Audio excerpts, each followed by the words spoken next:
Good morning. This is Nick Vanderkar with Long and Foster selling the main line, and I am here today with Shawn DeAngelo of Prosperity Home Mortgage, and we are discussing rent versus buy. Shawn, hand over to you. Thanks, Nick. And hello and welcome, everybody. So today we're just going to give a kind of quick pros and cons of renting versus buying. There's obviously a lot of benefits to both, but in the long run, as you'll see here in the next couple of minutes, buying will eventually outpace renting as far as value to the homeowner. So just to kind of begin, just some quick points of kind of the benefits of owning versus renting, right? So the first is kind of the big one, right? You don't have control over rent rising, right? As you continue to stay in a rental, that rent will increase over time. Versus with a mortgage, if you have a fixed rate, that payment's going to remain the same over that same amount of time. There's also the equity that you're building. With rent, you're essentially paying somebody else's mortgage, right? With when you own your own home and you're paying down, yes, you're paying off your mortgage and there's interest there, but you're also paying down the principal, which is then building you equity.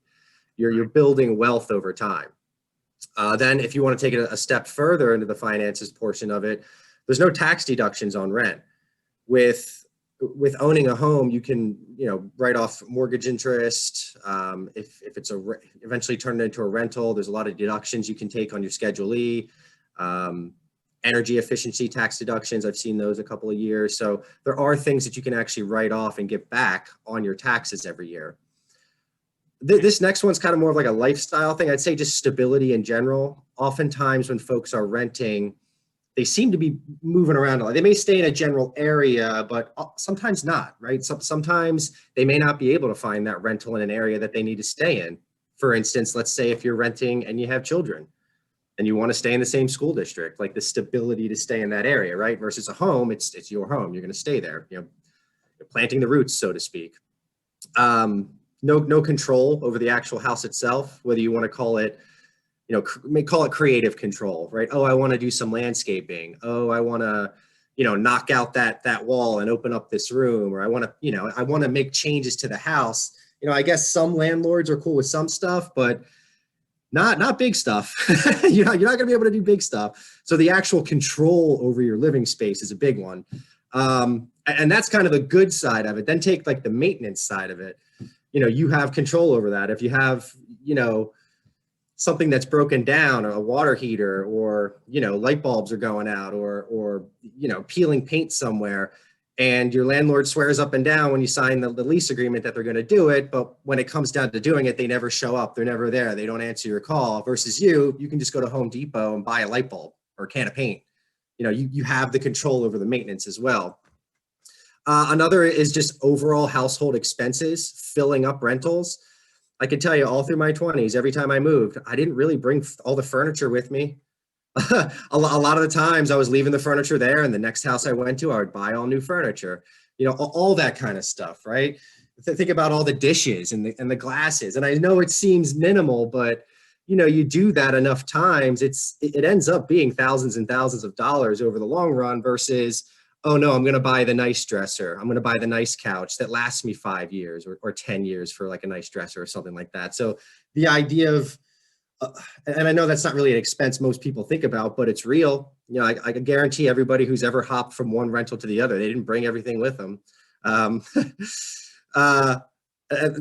This next one is, I call it monetizing the home. And this is kind of a newer phenomenon where, like, let's say you had the extra bedroom or the in-law suite, or you're not going to be living in the house over the summer, and like Airbnb rooms or renting them out, letting people sublet. I've seen people that own, in more suburban or urban areas, rent out parking spaces. That's part of the property. That's part of home ownership. In the city, people have 2 car spots and they rent one out. Can't really do that as a renter, or you might be able to try, but you're probably not supposed to. I'm sure plenty of people have done that as well too. But the idea of being able to monetize your home. And then I guess the obvious one is you have one home, and if you end up purchasing another home, you could rent the first one out, where it's truly becoming an income producing property as it's called its primary function at that point. And a big pain point that I always hear because obviously we do a lot of consulting with this, is you can't be asked to leave by your landlord. You don't have to talk. There is no landlord. There is no like, hey, your rent's late. There is no, I'm thinking about selling this house. I need you out in 60 days. Or maybe it's just as simple as you guys don't get along and they don't want you there. So they give you the 30 or 60 or 90 days notice. You don't have to worry about it. I guess that kind of goes back to the stability factor of it. But what you guys see here on the screen is, I ran this through a rent versus buy calculator, and you can find these online. Personally and professionally, I like calculator.net. They have a variety of different kind of financial calculators. They have a ton of different calculators, but obviously, finance, the ones I'm using are in the finance, and this is directly pulled from their website. It's a rent versus buy calculator. So what you're seeing here on my other screen is a fairly modest home, 350K. We don't have to go through all the stats, but you can kind of read through it. 30 years, 3 1/8 on the interest rate. And then if you bump down to the comparative on the rent side, around $1,700 a month deposit. And I only put a deposit in there. I didn't put like first and last in there. Of $1,700, the upfront cost might be like an application fee, something like that.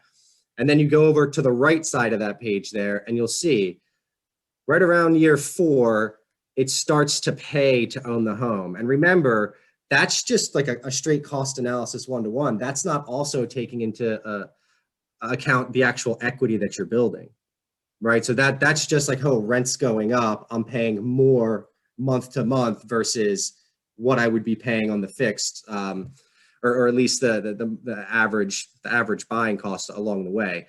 So and then I actually have a graph here on the next that kind of illustrates it a little bit easier. So under those circumstances, about 4.5 years, buying is going to be cheaper. So that kind of leads into, are you ready to stay in an area for that amount of time? And obviously, given those stats, they're going to change a little bit, but it is definitely something to think about. If you don't think where you're living is the spot, maybe it is more advantageous to rent. But in the long run, kind of what we started with, buying will eventually outpace renting, right? For those reasons that we listed. So I just wanted to keep it short, but yeah, I think it's a great topic and it's something that we consult on all the time. Quick question on your previous screen. People may not understand. Why was the first year cost so high? It was like $4,000 monthly. Is that because of closing costs and things like that? It's spread out over the year. It's the upfront cost that comes in year 1, and then it gets spread out. So that's including closing costs, because you'll see in there some of these factors coming in, the closing costs. Okay. All right, Shawn, thank you very much, and we'll see you in a couple of weeks' time. Okay. Thanks, Nick. Thanks, guys. Okay. Bye. Bye.